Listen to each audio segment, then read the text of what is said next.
This is Agriculture Today, and I'm Shelby Varner with the K-State Radio Network.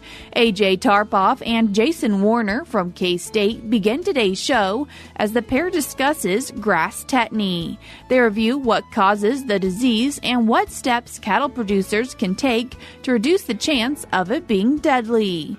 Keeping the show moving is CME Group's Fred Seamon, Executive Director of Ag Research, as he explains the new hard red spring wheat contracts and what it means for hard red winter wheat growers. K-State dairy specialist Mike Brouk ends the show as he says the Penn State Particle Separator can be used to potentially increase milk fat production in dairy cows. That and more is coming up ahead.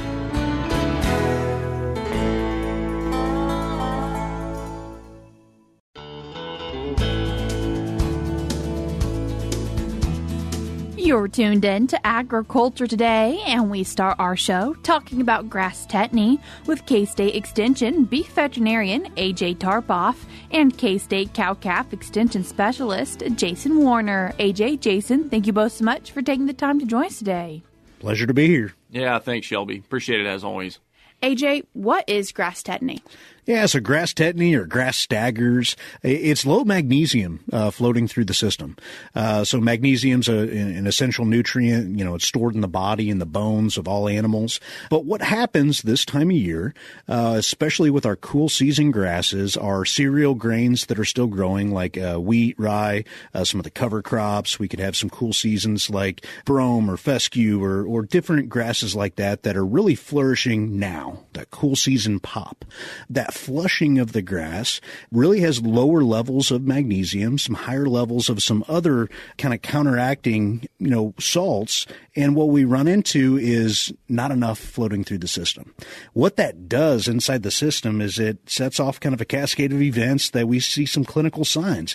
And that's where some of the name, the grass staggers, come from. When we end up with low magnesium, and we have changes in pH and everything else, but they get kind of wobbly. They wobble around. Some of if an animal that starts to have low magnesium levels, they might beller a lot more commonly. Not just the regular mooing that you'll hear out in the pasture, but just a continuous kind of beller. They'll strain to urinate continuously. They'll kind of stagger around and kind of sporadically run around. So it's very strange whenever you can see it. When you get closer to them, they may have muscle twitching. We call it fasciculations.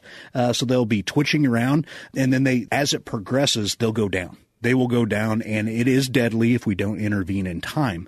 It will kill cattle, and unfortunately, that's one of our first symptoms that we really see is we go out to go check our animals, and unfortunately, there's maybe one or two dead animals out in the pasture. And immediately, if that's a concern, contact your local veterinarian. So again, having a great working relationship with your veterinarian will be able to help you troubleshoot some of these concerns, especially if you have animal loss. So that's what it looks like. How do we diagnose it? We talked about the clinical signs. Usually the clinical sign is just a dead one. We can get meaningful information from dead animals. So postmortem on necropsy, this isn't necessarily a tissue collection, but what veterinarians will grab for necropsy to be able to send to the diagnostic lab to measure meaningful amounts of magnesium would be the vitreal humor, which is the jelly-like substance on the backside of the eye behind the lens. So they'll grab that, as also the cerebral spinal fluid. Those two areas of the body maintain the actual level of magnesium because postmortem changes to the animal. If you just grabbed a blood sample, it'll actually be elevated and it'll give false results. So those are the two pieces that a veterinarian will grab on necropsy. But really, when we talk about diagnosing, if we have animals that are down, they're still alive, we treat them to be able to give our diagnosis. Because when we treat them, they respond rapidly. They respond quickly, almost to the point that we need to have some concern. So if you do have down animals, contact your veterinarian immediately. We do have some prescription products we can give IV. So it would be intravenous products for magnesium and also calcium. What we see with these low magnesium magnesium animals is they'll also have very low levels of calcium. So they need to be supplemented properly and slowly, but we give those products IV. They snap out of it rapidly. So be cautious if you ever have to treat a down cow for grass tetany, because sometimes they can get on the fight right after you treat them. But that also indicates that, hey, it worked. We already have our diagnosis. But really, if we're running into these issues, we have a herd-based problem, and we really need to work on prevention in these times of year rather than treatment. So, Jason, I'd kind of turn it over to you to talk about prevention, because that's the key source of what we do with grass tetany. Absolutely. Thanks, AJ. And as I see it, grass tetany is one of those things where we run into it every year. It's one of those conditions where it's maybe a little bit less common, but certainly we run into it every single year with our producers out there in various situations. And it goes back to what type of forage base that they're on. As I look at it, it goes back to understanding what your supplementation program or your overall mineral program looks like for that cow herd. And a couple of things that I think are really important is understanding the product that you're going to use and understanding what that magnesium level is going to be in that product, and starting your supplementation program well in advance of when you think that peak risk time period is going to be for those cows that are in question. And certainly when we think about this time of year, we get into the spring and we've got time periods where we can have some extended periods of cloudy, cool days, days where we don't get a lot of sunlight, and that can actually put these animals at greater risk as well too, because of the influence that can have on mineral content and levels in those forages that you indicated there. As I see it, I think it's starting your supplementation program well prior to when we think that peak risk period is going to be. In most situations, we'll have common recommendations of starting our magnesium supplementation level about 30 to maybe 45 days prior to our anticipated time period of when we're going to have our greatest risk for grass tetany. And really, the main reason for that is just to allow ourselves plenty of time for the animals that are in that herd to be able to get a good level of consumption, get used to that product, and start building up levels in that cow herd. Because when we introduce a new product that may have a higher level of magnesium, it may take a little bit for those animals to adjust to it and just make sure that we have good, consistent consumption. What we see from a prevention standpoint, magnesium is best supplied through magnesium oxide. There's different forms of magnesium out there that we can put into a supplement or we can provide to a cow herd through different feed forms. But magnesium oxide is the form that is most readily available to that animal, most rapidly absorbed. But the challenge with magnesium oxide, it's also quite bitter. It's also quite unpalatable for those animals. And so sometimes an issue that we'll run into as we get into those higher inclusion levels of magnesium oxide in a specific product, in a specific mineral supplement, and we can see that at times may actually discourage consumption because of the unpalatability of magnesium oxide. And so just being cautious of that, understanding what that product is intended to be supplied at and what the intended feed rate for that product is certainly very important. A couple of things that I think are important to think about from just a magnesium supplementation standpoint. Animals are at greatest risk are going to be those animals that are lactating. So cows that have had a calf here this spring, those older animals. We're going to rethink our approach there if we're dealing with a cow herd that's calving right now here in the spring, or maybe started calving back at the 1st of March versus a set of fall calving cows that maybe calved last fall. It's just a little different approach there with those animals. And so that's one thing we certainly got to keep in mind. The other thing too is that when we think about ways to provide magnesium oxide through those different supplementation strategies, we can do it through a base free choice type of a mineral. You can include it into a grain mix or into a supplement if you want to try to provide it to the animals that way. Oftentimes that will work really well if we're concerned about consumption on that product, if we're concerned about it being low.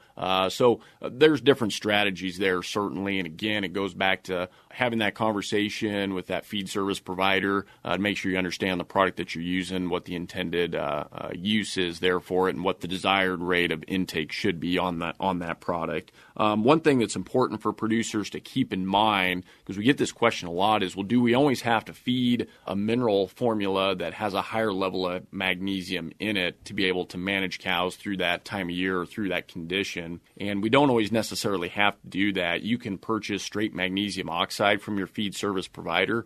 Most feed service providers will carry that, and if you don't want to provide a mineral that's got a higher level of magnesium in it, but you just want to feed a base mineral that you're already using and add magnesium as needed to that cow herd, you can do that. And so just as a quick example, if you've got a base mineral, if you put out 50 pounds of a base mineral that's got 2% magnesium in it, well, if you added 7.5 pounds of straight magnesium oxide to that 50-pound bag of mineral, based on the magnesium concentration in that magnesium oxide, that'd get you to about a 9% magnesium formula. And so there's ways where you can do that pretty easily to avoid having to carry or feed a higher level formula, magnesium formula mineral at certain times throughout the year. So that gives producers flexibility with how they can get that magnesium oxide into those animals to manage through that. The other thing I think important to keep in mind is that we primarily see this condition this time of year, but we can also see it later on into the fall as well too. Just depends on if forage conditions and weather conditions are quite right for that particular set of animals that's in question. How fast can a cow go from being okay to dead? Yeah, so that's a great question. So that can be fast. Right. So the body has an amazing ability to be able to compensate. At the same time, the process of the body to be able to pull out some of the magnesium stores out of the bones, especially in our older cows, is much less efficient. So they try to adapt to that lower level until that critical time that they can no longer keep up. So you can go out and check your animals, say yesterday evening, and everything looked fine.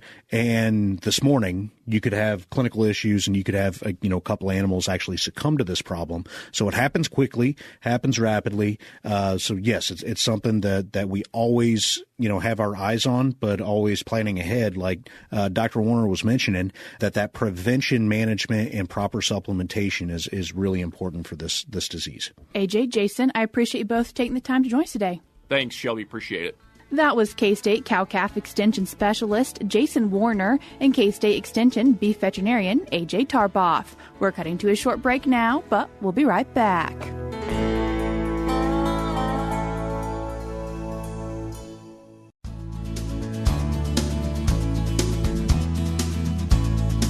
You're tuned in to Agriculture Today, and we continue our show talking about new CME futures and options contracts with Executive Director of Ag Research with the CME Group, Fred Seamon. Fred, thanks for joining us today. Shelby, thank you very much for having me. Glad to be here. Fred, what is this new futures and options contracts that are coming out with CME? Yeah, launching April 14th. We are going to be launching a hard red spring wheat futures contract. So we're really, really excited about that. And all of the major classes of wheat grown in North America will now be tradable on, our electronic trading platform, CME Globex, under one exchange, CBOT contracts. And getting things all under one exchange, is that one of the reasons you guys have launched this contract? It is, back early this year, and this was a really fast process for us, especially this is physically delivered, and to be able to bring a contract to market so quickly. But we started hearing from our customers that there was a lot of interest in being able to trade spring wheat on the same electronic trading platform that Chicago soft red winter wheat and Kansas City hard red winter wheat are traded. So that got us to thinking, okay, what could we do? What made sense? And things started falling together. And on April 14th, we are launching a physically delivered hard red spring wheat contract. And the first delivery month will be the July contract. What are the features of the contract? A little bit different. I think a lot of times when people think of spring wheat, they think of physical delivery in Minneapolis and Duluth, Minnesota and Superior, Wisconsin. They're right there together. Those are the major terminal markets for spring wheat. And indeed, those are going to be delivery points for our contract. But we also heard from a lot of market participants, and there was a wide variety of thought on it. I think the vast majority of folks like the idea of keeping the terminal market. So we will have Minneapolis, we will have Duluth, but some of the feedback that we received early was, well, you should consider a Canadian delivery point. You should consider Winnipeg or maybe southern Manitoba. So we actually went up to Winnipeg in January. I love going to Winnipeg, but I usually do that in the summer rather than the winter, and it was cold. But I'm also a hockey fan, so the folks that are listening that like hockey know that the Winnipeg Jets and the NHL are one of the best teams this year. So not necessarily a bad time to go to Winnipeg. But in the end, my other economists, grain and oilseed economists, we didn't feel comfortable that we understood Canadian rail logistics well enough to include a Canadian delivery point. So we decided to put that on hold, at least for now. We're still, very interested in that, but that's on hold for now. Instead, we defined a territory that captures northeastern North Dakota and northwestern Minnesota. So basically from the Canadian border all the way down to roughly Fargo, North Dakota, and 60 miles on either side of the Minnesota North Dakota border. So we are actually going to have a delivery point that is in one of the hearts of spring wheat production. So we're really excited about that. Another thing, we are going to have a falling number requirement on our deliverable spring wheat. That is really important, especially with spring wheat, because so much spring wheat goes, rather than the feed market, to the milling market. And the milling industry looks very closely at falling number. And what that is basically is a characteristic of the wheat that indicates when it's made into flour, what its baking characteristics will be. And the higher the number, the better. So we will have a falling number requirement on our spring wheat deliveries. PAR will be 250 or better. So when we think of wheat in Kansas, we often think of hard red winter wheat. And so why do we maybe care what's happening with hard red spring wheat? Yeah, it's a good point. There's a really one key component that we heard. And, the fact that hard red winter wheat and Chicago wheat are traded on Globex, by having hard red spring also on Globex, it allows people that spread those two markets. And these are all the major North American wheat classes, right? So there's a relationship between all three of them. And, they're not perfect substitutes for one another, but in some ways they can substitute for each other. So there's always a relationship in pricing depending on, supply and demand, results in one area versus another.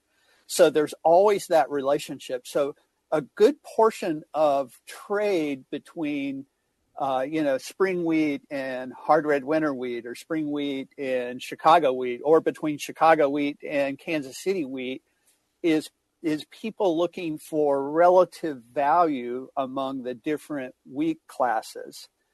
So a good portion of trade is in these spreads. So by having those spreads on the electronic trading platform, it provides liquidity for the hard red winter wheat market, if that makes sense. So that is the benefit. Even if a lot of your listeners, I'm a hard winter wheat person, I never touch spring wheat. What benefit is it for me? It should increase the liquidity within, the Kansas City contract. So that's important. And, just having all of the major wheat classes on one trading platform and within one clearinghouse is a benefit for the wheat market as a whole. What does this mean for the CME group? Well, kind of that last point that I made, we like to think of ourselves as a one-stop shop for agricultural products, right? We want people, when they think of risk management and agriculture, we want them to think CME Group or Chicago Board of Trade or Chicago Mercantile Exchange, depending on what markets they trade. We want to be seen as the leader in agricultural markets, and we have earlier or late last year launched spread contracts with Euronext EU wheat. So we have the ability on our trading platform to get exposure to European prices. We obviously have the ability to get exposure to soft red winter wheat and hard red winter wheat. So the value proposition for CME is to add that last major class of North American wheat, so that no matter where you are in North America and what wheat class is your most which one you're involved with in production or marketing or whatever, that you have one-stop shop. Fred, if people want to find out more information about this hard red spring wheat contract or other things from the CME Group, how can they do that? They can do that from our website. We do have a landing page, and that landing page is www.cmegroup.com/hard red spring wheat. Fred, I appreciate you taking the time to join us today. Thank you so much for having me. That was Executive Director of Ag Research with the CME Group, Fred Seamon. I will link the resource that he mentioned, which was www.cmegroup.com/hard red spring wheat in today's show notes on agtoday.net. Before we cut to a break, we're now going to be joined by USDA's Rod Bain and USDA meteorologist Brad Rippey. The 10-state area of the Rockies and Great Plains provides a picture of why winter wheat is struggling, why rangeland and pastures are struggling across the Great Plains. From the topsoil moisture conditions reported by those states in the March USDA State Stories Report, according to USDA meteorologist Brad Rippey. That is because there is just a lack of soil moisture. It wasn't a completely dry winter, but it wasn't a very good winter. Snowfall and rain events were sporadic, hit or miss, and really not widespread. And that left us coming into the end of March with topsoil moisture numbers in those 10 states that range from Montana, 46% very short to short on topsoil moisture, all the way up to a high of 98% in New Mexico. Put another way, 9 of the 10 states in the regions of the Rocky Mountains and Great Plains record very poor to poor topsoil moisture conditions of 50% or greater. I'm Rod Bain reporting for the U.S. Department of Agriculture in Washington, D.C. We're cutting to a short break now on Agriculture Today, but stick around because after the break, we'll be joined by K-State dairy specialist Mike Brouk.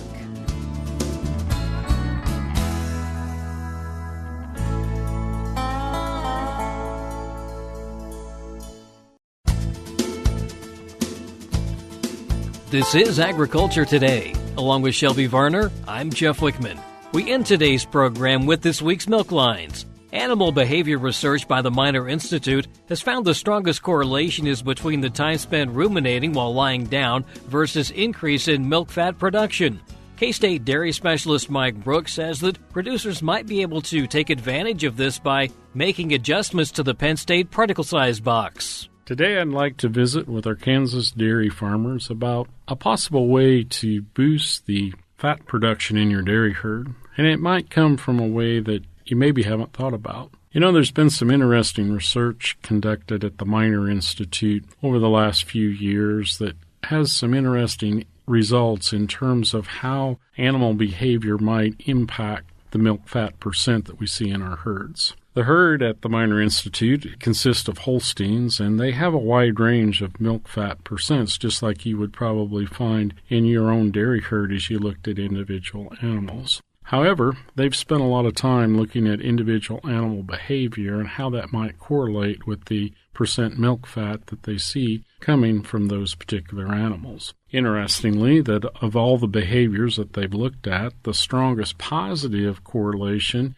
is between the time spent ruminating while lying down versus increases in milk fat. So, if we're looking for an animal behavior that we might want to pay attention to, it seems as though that rumination while the animal is laying down is very important to increasing milk fat percent. You might be asking, so why is that? Well, number one, there's some other things that go with that. Animals that spend more time ruminating while they're lying down actually have a higher rumen pH, and that would be conducive to higher milk fat percents. They also consume more total dry matter and tend to produce more milk with a greater both fat percent and protein percent. So how do we do that? Well, many of you are familiar with the Penn State Particle size box, basically 3 different screens in a bottom pan, and we separate the TMR out based on particle size using that. We've had some recommendations that we've used for the last 15-20 years when it comes to the particle size of the diet. And one of the things that we might need to rethink is how we interpret the data that is coming from the Penn State particle size analysis. You know, we spent a lot of time being concerned that the amount of feed that is left on the top screen, or the 19-millimeter screen, is really important in stimulating rumination. However, research that is coming out of the Miner Institute actually indicates that we need to really pay attention to the percent of the particles that remain on the top of the second sieve, or the 8-millimeter sieve. Those seem to be more effective in stimulating chewing than particles that remain on the top sieve.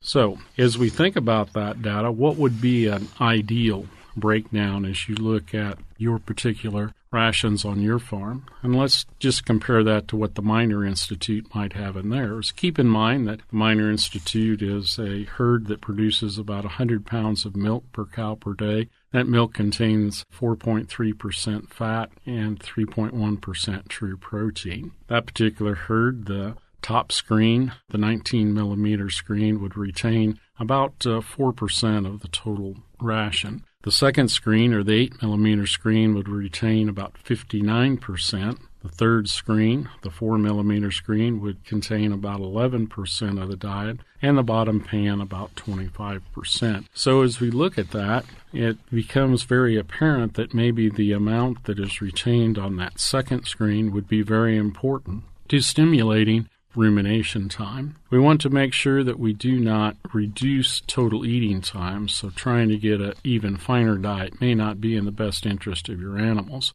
The research would show that animals still need to spend about 3 to 5 hours a day eating, and a much larger percent of the time ruminating, and particularly while they're lying down. And it seems as though having a diet that has a particle size that retains 50% to 60% of the TMR on top of that second screen would be effective in doing that. This is Mike Brouk with K-State Research and Extension, encouraging our dairy farmers to rethink how they use the Penn State particle size box to stimulate rumination in their dairy cows.